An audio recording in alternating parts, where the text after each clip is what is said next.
Are you tired of going to YouTube or Google for answers to your home improvement questions? Maybe you have more projects than you have time. No matter where you are in the process, Pro 93 Home Solutions is ready to serve you. Pro 93 is a local, veteran-owned company offering residential and commercial remodeling, cleaning, and security. Contact us today at 458-4135 or online at pro93homesolutions.com. Let the pros at Pro 93 find the solution for your home or business. That's 458-4135.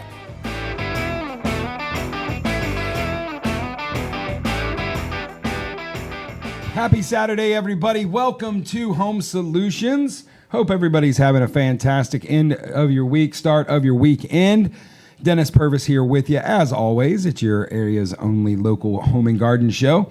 And today we got a little different show. You know, we try to, once a quarter, do some community outreach, some involvement, try to give some exposure to some things going on in our area that are unique, that somebody's doing a good service for the community, taking care of our neighbors, which is a big part of who we are here in this community. So I'm excited about what we got. But as always, I'll get this out of the way. We're brought to you by Pro 93 Home Solutions, your friendly local neighborhood general contractor. I'm a little partial because I'm one of the owners, but listen, we would love to partner with you. If any of your remodeling or home building needs, from a new custom home build all the way to a kitchen bath remodel, maybe you're going to finish your basement or finish up that room above the garage, we would love to partner with you. Give us a call today, 458-4135. We'll get our estimator out, get a look at your project, get you a good price, and hopefully get you on the schedule. We're having a great year. We just thank you guys so much for listening to the show, for all the feedback we get. For those of you that have given us a chance, thank you so much to our customers and to this community. Again, that's 458-4135. Or look at our brand new website we've just redone, pro93homesolutions.com. Also, remember that we've got to also have our clean team. Wendy and the clean team are ready to come out for any of your residential or light commercial needs. Look, it's summertime. The kids are home. The house is dirty. If you need those baseboards, windows, maybe you just need a deep clean, a one-time clean, or you want some recurring service. Again, 458-4135. We'll get you on the schedule for an estimate for that as well. So now that I've got the shameless plug out of the way, let's get to the action. So, full disclosure, I've got some personal stake in this that we're going to talk about today because I'm fortunate enough to be part of the cast of Destiny in Dayton, which is a play which is going to reenact the Scopes trial over in Dayton here in next week, the 14th and 15th. Is that right? That is correct, 14th and 15th. And I'm super fortunate to have Rick Dye with the Rhea Heritage Foundation with us. Rick, along with being how many years in this production? I've been in 30 years. 30 years you've been in this, and if you know anything about the trial, it's was sort of a didn't mean to be, but kind of boiled down to a battle of personalities, pretty strong personalities. Two very strong personalities. You had Clarence Darrow, who was the preeminent defense attorney in the country at the time, some may say of all time, who had just come off the infamous Leopold and Loeb case, where he kept Leopold and Loeb from being executed. And then you had William Jennings Bryan, who had run for president 3 times on the Democratic nomination. Never successful, but 3 times. Some said he was gearing up for a 4th run as part of this campaign. And he also had served as Secretary of State under President Wilson. And if Bryan sounds familiar, some of you that may not be from the area, or maybe a history nerds like Rick and myself are, Bryan College. Yes. Over in Dayton. That's who it's named for. It's the namesake. The Bryan College was founded 5 years after the trial by the same parties that instigated the trial in 1925. Of course, sadly, Bryan did pass away 5 days after the trial. He did pass away in Dayton. So as part of it, it was a commemorative to Bryan by the town leaders in Dayton. But it also was kind of inspired out of the trial, because one of the attorneys quipped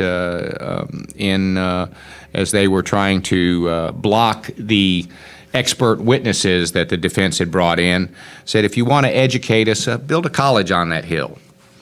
And by God, they did. Yes, they did, and yes. A very successful college. Dayton is what makes it particularly unique in my mind, and the trial was about education. Dayton is one of these small rural communities that you can live in, and you can go from pre-K to graduate school and never leave Dayton, Tennessee. Yeah, you don't see that very often. Not very often. And listen, folks, this is the you hear it called the monkey trial, the Scopes monkey trial, whatever it is. What I am just every night we go to practice, I'm equally overwhelmed every time I walk through the door of the courthouse and the courtroom where this actually happened 98 years ago, correct? 98 years ago. And yes, you're in the actual room. The room has been preserved. You're sitting in the same seats the audience sat in 98 years ago. The judge's bench, the lawyer's tables, most of the furniture is preserved. You get to sit in the very room, and I always say the walls kind of echo anyway. But it's a unique event, and our production is based on the trial transcript. So 95% of the words you hear are the words that Brian and Daryl actually exchanged. And yes, Mencken coined the name monkey trial, and it stuck. But the trial was really about freedom of speech versus parents' rights. And their involvement in their children's education. As Brian said, the people of Tennessee had the right to pass this law. They have the right to know that when their children go off to the universities and normals, they return home with the same values with which they left. Daryl said that's preposterous. You're driving us back to the 16th century. You can't block freedom of speech. You can't block ideas.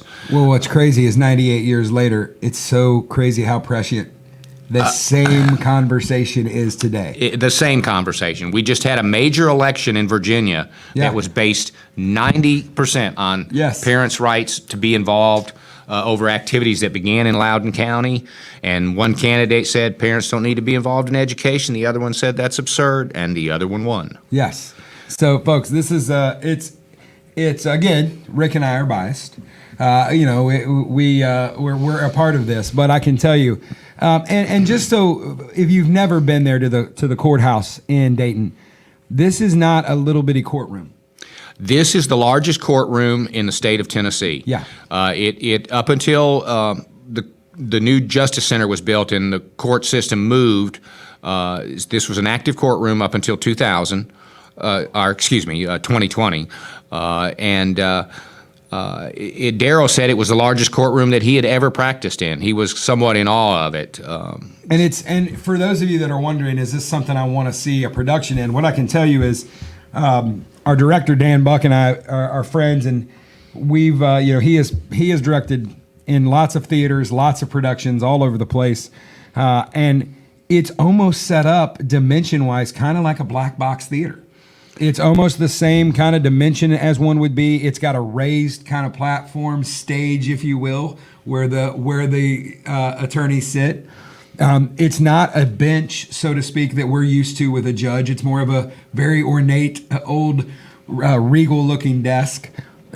Stadium seating out there in the crowd of the wooden benches and seats, folks. I promise you, it is worth the ambiance alone, and let us not forget the train that's going to go by. I'm sure absolutely that they had to deal with during their trial, and almost 100 years later, we're going to be dealing with during our reenactment. But the only difference today with the train is it doesn't stop. Yeah. And in 1925, that was the way most of the goods and services and people came to and from Dayton. And you're seeing the other I think. Upgrade we talked about recently that everyone will appreciate is the air conditioning. We do have air conditioning. They did not have that 98 years ago. They did not. It was blistering hot. All of the windows were open. They had a few fans in the room, but yes, the heat became so severe that it would be the sixth day of the trial. Let's see, seventh day of the trial on Monday. They moved court outside. For two reasons. The blistering heat, so they got out in the shade a little bit, and the crowds. They were just so overpacked, there was concern about structural safety. Well, and the courtroom is on the third floor.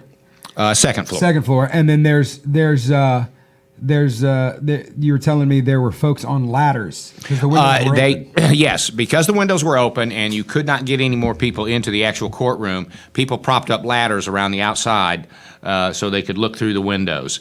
And that's some of the most interesting pictures because you can see the ladders, the tops of the ladders in the window, and you see 2 or 3 people standing there, mostly younger ones. Yeah. And that's from the outside. You're talking 25, 30 feet up, so it's... Well, and folks, again, for those of you that are, maybe this is one of your first primers into the Scopes trial, understand that this was kind of maybe the first, I think, probably publicized because of WGN, right? It was the first kind of trial of the century, so to speak. What made it, one, the number of reporters that came to town to cover it. There were over 120 reporters. They had to put in special telegraph lines to dispatch all of the things. Plus, you had the movie reels. Yeah. You know, back then they showed the newsreels during movies Yep. in the theaters. So you had the newsreel people. They cut an airport so they could fly those newsreels in and out. And yes, WGN broadcast the trial live. It's the first trial to ever be broadcast. WGN paid $1,000 a day to rent the AT&T lines from Dayton to Chicago so they could broadcast the trial. Wow. And in 1925, you could buy a Model T for about $2.25. Sheesh. So you figure $1,000 a day, that was a pretty big expense. Well, and the other thing is that it wasn't always the greatest quality because they didn't really know how to mic and to get the sound to come through then, correct? Well, it was radio was only 5 years old. Yeah. The first commercial broadcast was KDKA out of Pittsburgh, Pennsylvania, which is still active today. They were paid to broadcast the McKinley election results. So that's considered the first commercial radio broadcast. So you come 5 years later, and this was the first time that they had more than one microphone in a room. Yeah. So they tried to set up 4 microphones, and you had feedback issues, which was all new to them. So again, this was new technology. This was before so it was real audio challenge. engineering. Yes. They were still figuring it out. And I think the other part of this too, folks, is that this wasn't just a Tennessee case. Other states all over the country were in the same kind of predicament of what to do. They were facing the same questions about parental rights, about education and freedom of speech. To some people it was separation of church and state. It was how do what does the state have a right to do? So the reason this became such a national phenomenon was because everybody was dealing with this. Yes, every state, it was a national topic. Brian had been traveling the country and visiting different state legislatures, and it's misunderstood sometimes. Brian, it's not that he was so adamant against teaching evolution, but he was insistent that it be taught as a theory. And we have kind of drifted to where, hey, wait a minute, it's a fact, you can't argue about it. Yeah. And he also felt that creation should be taught equally. Yes. As a theory. And ironically, where we are today, of course, evolution in most school systems and colleges is just accepted. You don't argue about it. And we're not allowed to talk about creation as a possibility or theory, even intelligent design. But the topics that are today, and Brian said in this trial, one day this issue will be settled, whether it's on our side or the other. Well, like you said, 98 years later, and we're not. We're having the same debates. What are the rights of parents to say? Can parents say, I don't want this book in the library? Then we get into gender pronouns and the transgender topics. All of these things are very relative to parents' rights versus freedom of speech, academic freedom. This was the first case where freedom of speech was really put on trial. Yeah, and folks, it's so what we've got is on the 14th and 15th, that's next Friday and Saturday, there's going to be 3 productions. There's a 7 o'clock show on Friday night, a 2 o'clock matinee on Saturday, which we apologize, although we don't apologize, is already sold out. Yes, it is completely sold out. Completely sold out at the 2 o'clock matinee and a 7 o'clock Saturday night show. There still are some tickets remaining for the Friday and Saturday night shows, but you need to get them fast. You need to go to rayheritage.com. That is correct. You can go there, look at the information. You can it'll say purchase tickets. Get in there, get your tickets, come see us. We come back. going to talk more about kind of the impact of what this trial meant for Dayton, for the area.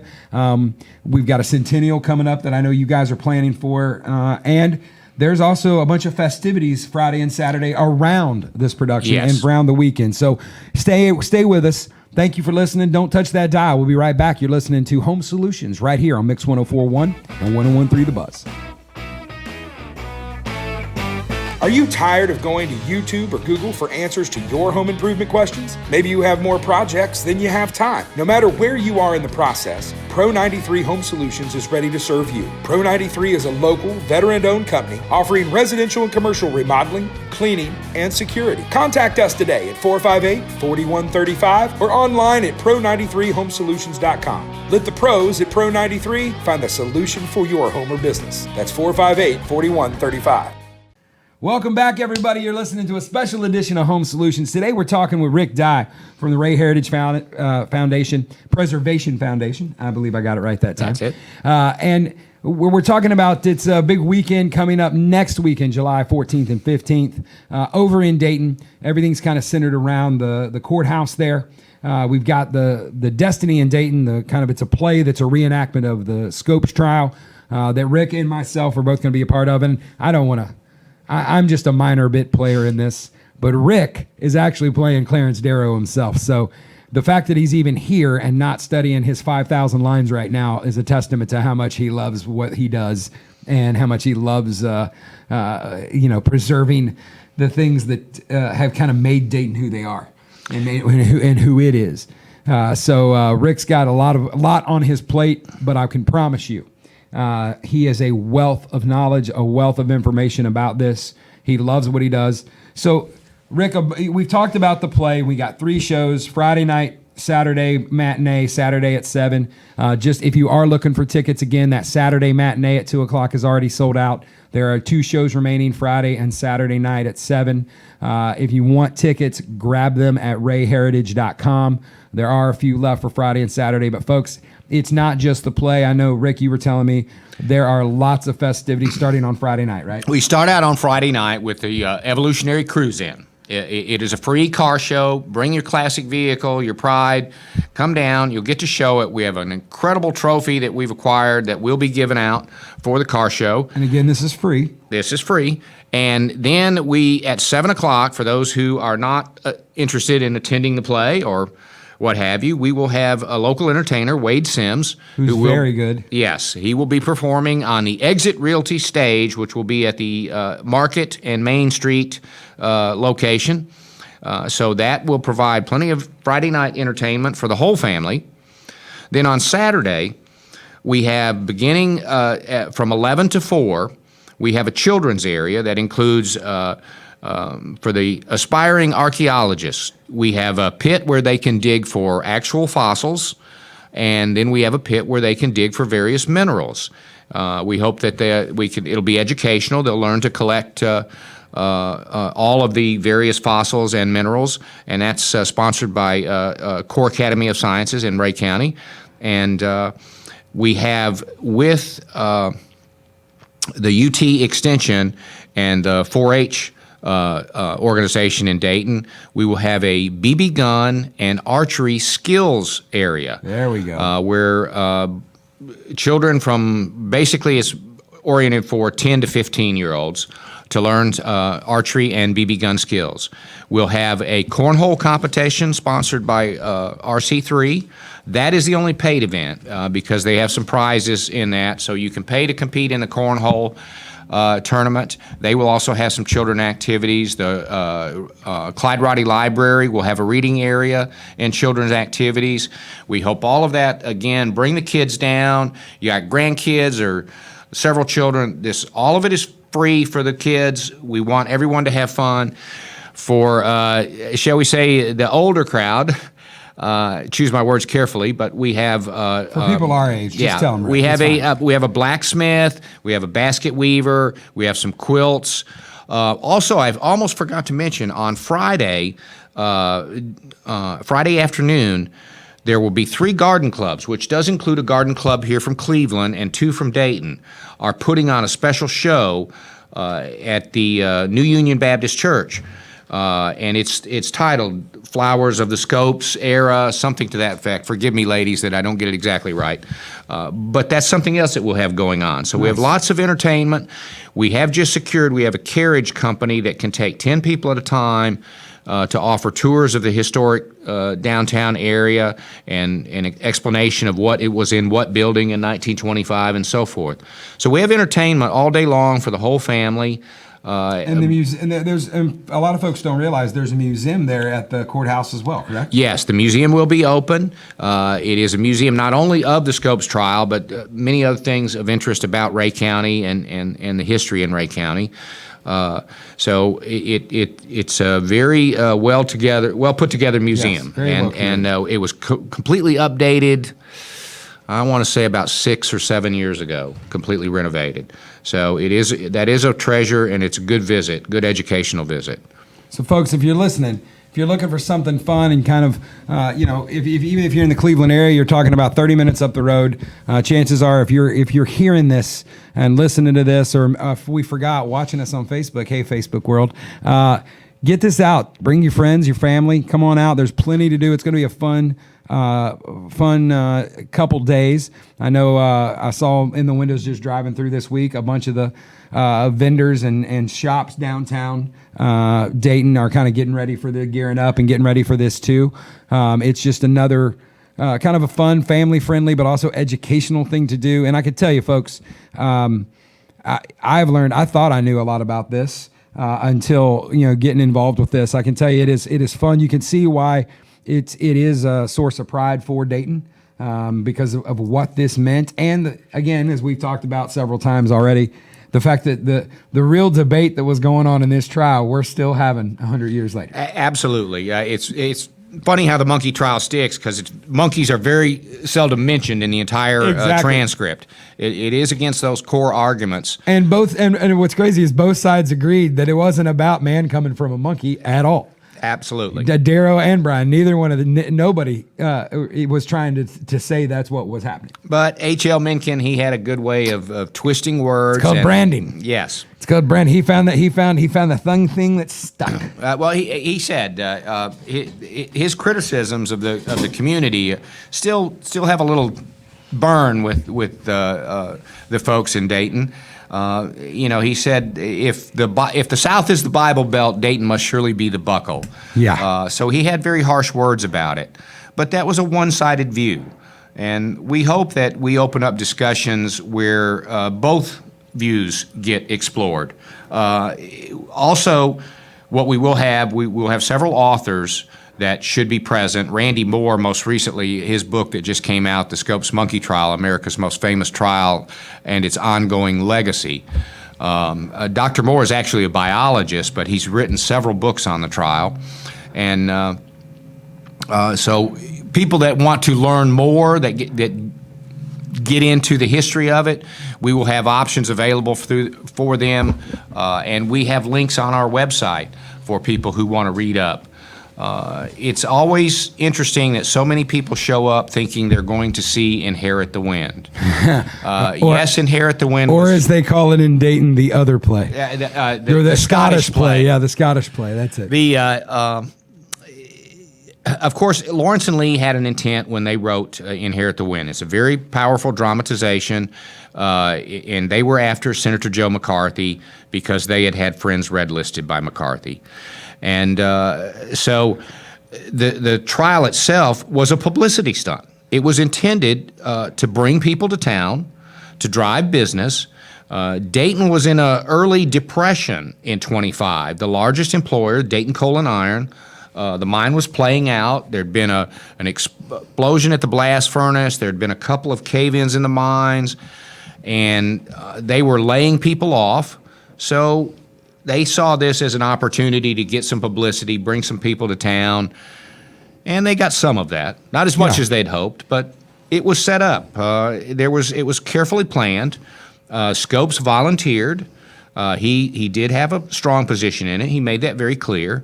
Ironically, Scopes went off into just live a very quiet life, went on to work in the petroleum industry, oil and gas, and lived a very modest lifestyle. He never sought publicity again, and seldom spoke of it. His own grandson wrote an essay that how his father never really talked about it.